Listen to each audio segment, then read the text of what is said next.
Hey everybody, so I just figured I'd do kind of a video talking about my first couple of days on Prozac and just neurochemicals in general, because people sometimes ask me about mental health stuff. And keep in mind, I'm not a doctor, I didn't study chemistry, but I like to do a lot of research on these kind of things because I want to know like what I'm putting in my body and what effects it has and just kind of how it works. So I don't know the exact mechanism of action, but I know what neurochemicals, different things affect. So the three main neurochemicals, and we'll go through them, are serotonin, norepinephrine, and dopamine. So you probably have heard of serotonin and dopamine. You might not have heard of norepinephrine, although I think it's initially called noadrenaline or something adrenaline. It's very similar to adrenaline chemically, from my understanding. So those are the three main neurochemicals. So let's just go through them. So serotonin plays a role in confidence. It makes you relaxed. It reduces anxiety. It decreases social anxiety because it reduces the rejection, the pain of rejection and the fear of rejection. And it like I said, it mainly decreases anxiety. I just find in general serotonergic agents promote a general feeling of well-being. It's probably the closest thing there is to kind of a happy drug. So the main kind of antidepressants you normally hear about, your Prozac, aka fluoxetine, your Paxil, I forget what the generic name is for Paxil, your, what is it called again? Your sertraline, which I forget what that's called. There's sertraline, there's citalopram, which is Cipralax, there's escitalopram, and then there's Luvox or fluvoxetine. I think those are the main ones. But anyways, those are SSRIs. So I'm not sure exactly how the mechanism works, but that stands for selective serotonin uptake reinhibitor. So I think how it works is it reduces your brain's uptake of the drug. Like I think once the neurochemicals finished, like been released, your brain reuptakes it, and it prevents your brain from reuptaking all of it. So it increases like the free amount of it that's available to you. So that's kind of how serotonergic drugs work. So they were kind of developed in response to tricyclics, which I don't really know much about, and stuff like tranquilizers, like benzos and things like that. And people talk about the side effects, but the side effects of them are much better than they were for a lot of other drugs. I know people talk a lot about weight gain on them, but compared to like other things like, what's it called again?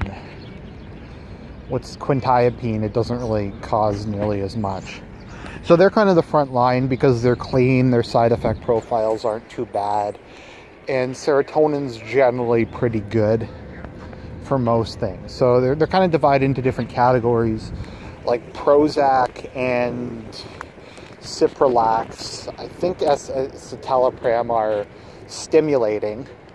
Sertraline is neutral, and I think escitalopram is neutral. And then Paxil is very sedating. And that's also linked to their impact on weight. Prozac is normally weight neutral or weight negative. I think citalopram also is, whereas Paxil causes dramatic weight gains. It's sedating. So that's kind of the first category of drugs. So the second major neurochemical is norepinephrine, which is very similar to adrenaline. So norepinephrine does kind of the same thing as adrenaline to a lesser extent.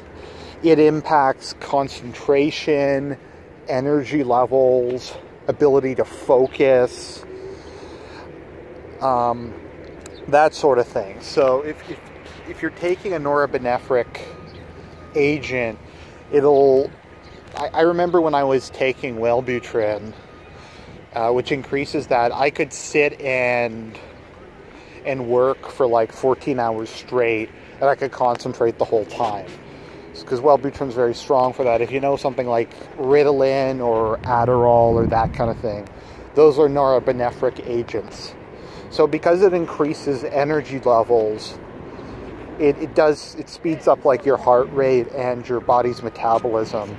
Also, it often causes upset stomach. So a lot of people will lose weight on Ritalin and Adderall and that kind of thing. So they developed a class of drugs called the SNRI, which is, I think just at the moment it's Cymbalta or duloxetine, Effexor, or I forget what the chemical name is for Effexor. Venlafaxine, yes. And then there's Prestique, which is desvenlafaxine. And so they were kind of developed to try to, the idea was the norepinephrine qualities would kind of counteract some of the side effects of the serotonin.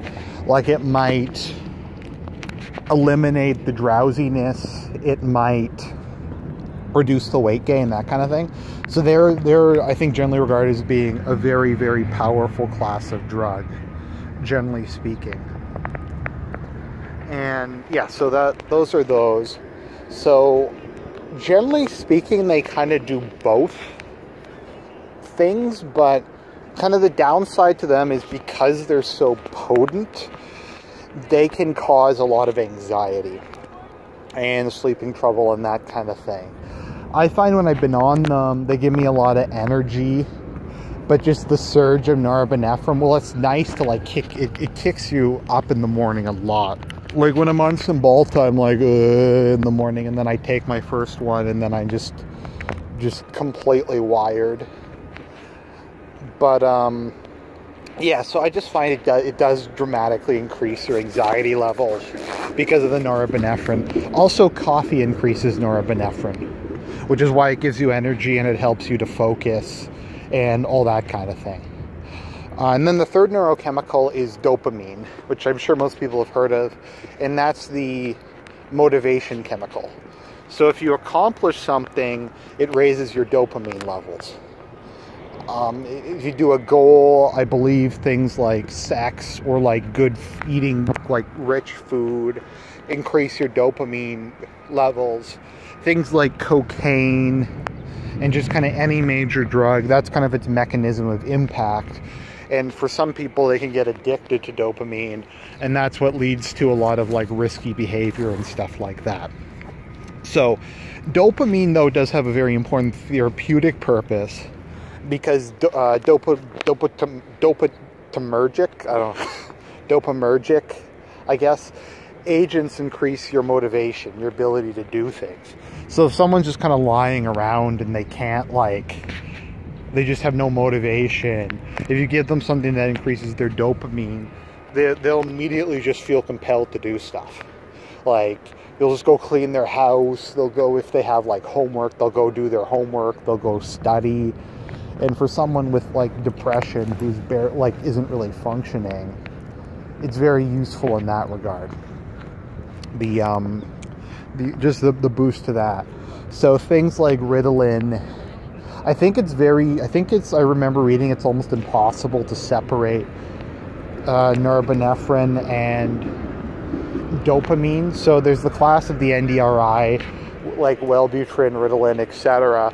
So you have that combination of feelings of pleasure and the desire for goal-oriented activity, with also intense concentration and higher energy levels. So that's why it's given for like ADD. It's a stimulant, which seems counterintuitive, but it makes the person with ADD focus and want to do things. So that's the NDRI class. So back to kind of my situation. So Prozac is a SSRI and a stimulating one. So what an SSRI kind of feels like is it kind of feels like your brain is sitting on a cloud or some other kind of soft, like a pillow, cotton, that kind of thing. It's weird because it doesn't make you sluggish necessarily. It doesn't really impair your mental abilities.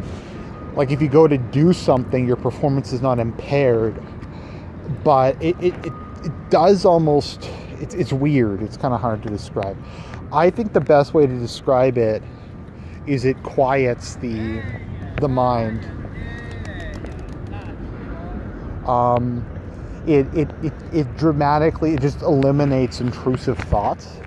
So if you're somebody with like extreme anxiety, you're constantly bombarded with, you're not good enough, you're terrible, you're a disgrace, you're evil, all that kind of stuff. And SSRIs that just goes away. And it almost feels like there's this kind of echo in your head that we're just, all that's gone. But like I said, it doesn't decrease. Like if I'm doing this video, if anything, I think I'm a little more articulate than normal because I don't have all these random intrusive thoughts. It just feels really weird to have that constant din in your mind. I think kind of the most, like, the best example would be if you went from the city to like out in the woods or something, and just all the cars and stuff is gone, and all that's left is just kind of the animals and like the birds singing and the wind rustling the trees. So it's kind of like that, and it's just, it feels a little weird, but it's not unpleasant. So it depends. Like people who are more anxiety driven need something a little more sedating. People who are depressive need something a little more activating. So that's kind of what it feels like. And it felt like that because the first one I ever took was Luvox. And it was okay. It wasn't the best. After that, I moved to Cipralax. And Cipralax was, I think, more stimulating. But I don't know, so far it's been pretty good actually. The issue with me when I was previously taking SSRIs is you can't take antidepressants if you're bipolar without a mood stabilizer, because what it does is it destabilizes your mood and it makes you go crazy. So like, for example, I would just, when I took Effexor, because Effexor is really strong, I just went into like a 4 or 5 month long manic phase. And if it ever comes out, my book, No Chance, I wrote that in like 2 months when I was taking Effexor. It's really, really strong stuff. So, but if you're taking a mood stabilizer, it prevents you from going manic. So those are kind of my thoughts on neurochemicals. I hope you found the video educational, and I'll talk to you guys later.